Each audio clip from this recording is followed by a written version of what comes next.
Hyderabad chamber of small traders and small industry کے صدر محمد الطاف میمن سے ممبر صوبائی اسمبلی راشد خلجی و دیگر اراکین کی ملاقات۔ ممبر صوبائی اسمبلی راشد خلجی نے ایم کیو ایم کے دیگر اراکین کے ہمراہ ملاقات کی۔ ملاقات میں ایم پی اے نے صدر چیمبر کو شہری کانفرنس میں شرکت کی دعوت دی۔ انہوں نے کہا کہ سندھ حکومت کے نام نہاد بلدیاتی قانون اور اس میں حالیہ ترمیمی بل 2021 کے کالے قانون کے ذریعے شہروں کے بلدیاتی اختیارات کو کم کرنے اور شہری مسائل میں بے پناہ اضافہ بالخصوص صنعت و تجارت کو تباہ کرنے کی پالیسی کے خلاف اس شہری کانفرنس کو ضروری سمجھتے ہوئے اس کا انعقاد کیا گیا ہے۔ صدر چیمبر محمد الطاف میمن نے دعوت قبول کی اور چیمبر کے وفد کی شرکت کی یقین دہانی کروائی۔ صدر چیمبر نے ممبر صوبائی اسمبلی راشد خلجی کو حیدرآباد کے تاجروں اور صنعت کاروں کو درپیش مسائل سے آگاہ کیا اور کہا کہ آپ حیدرآباد کے ایم پی اے ہونے کی حیثیت سے تاجر برادری کے مسائل سندھ اسمبلی اور اعلیٰ سطح پر اٹھائیں اور ان کو فوری حل کروائیں۔ اس موقع پر سابق صدور سلیم الدین قریشی، دولت راہ لوہانہ، اکرم انصاری، رکن مجلس عاملہ سلیم خان، کنوینئر سب کمیٹی سکندر علی راجپوت، یاسین خلجی، وسیم احمد قریشی، سہیل قریشی، محمد الناصر،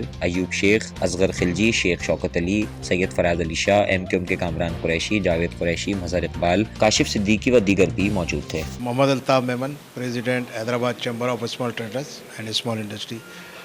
آج ایم کیو ایم کا یہ جو وفد راشد خلجی ایم پی کی قیادت میں چیمبر تشریف لائے اور جو کل کانفرنس ہونے والی ہے شہری کانفرنس، جو نئے بلدیاتی نظام آیا ہے اس سے آگاہی کے لیے اور اس کے خلاف جو ہے ایک پروگرام رکھا گیا ہے۔ تو حقیقت یہی ہے کہ حیدرآباد شہر میں جو بلدیاتی نظام سندھ بھر کے اندر آیا ہے وہ بہت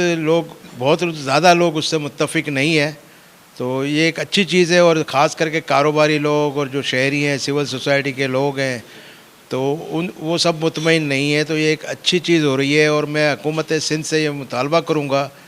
کہ جو یہ نیا بلدیاتی نظام جو لایا ہے اس پر کاروباری لوگوں کو، سول سوسائٹی کے لوگوں کو اور دیگر تمام سیاسی جماعتوں کو ساتھ لے کے چلے، ساتھ مشاورت سے اس میں جو بھی چیزیں ایسی ہیں جو کہ تمام پارٹیوں کو نامنظور ہے، اس پہ تمام اسٹیک ہولڈر کو بٹھا کر اس پر متفق ہو کر جو ہے اس کو بل کو پاس کیا جائے تاکہ تمام لوگ اس پہ متفق ہوں اور یہ آسانی سے کام چل سکے۔ آج ہم Hyderabad small chamber of commerce کے دفتر میں تشریف لائے تھے اور مقصد کل متحدہ قومی موومنٹ پاکستان کی جانب سے مسرت بینکویٹ میں شہری مسائل ایک کانفرنس ہم منعقد کر رہے ہیں، جس کے اندر جو لوکل گورنمنٹ بل ہے، سیوک ایشوز ہیں اور اس کے حوالے سے سندھ گورنمنٹ کا جو رویہ، بالخصوص پیپلز پارٹی کا جو تعصبانہ رویہ، اس کے حوالے سے ہم شہر کے تمام تاجروں کو، سماجی رہنماؤں کو جمع کر کے ایک متفقہ طور کے اوپر شہر کے مسائل کو اجاگر کرنے کی ایک کوشش کر رہے ہیں اور متحدہ قومی فلور آف دی ہاؤس تو ان تمام ایشوز کو ہائی لائٹ کرتا ہی ہے۔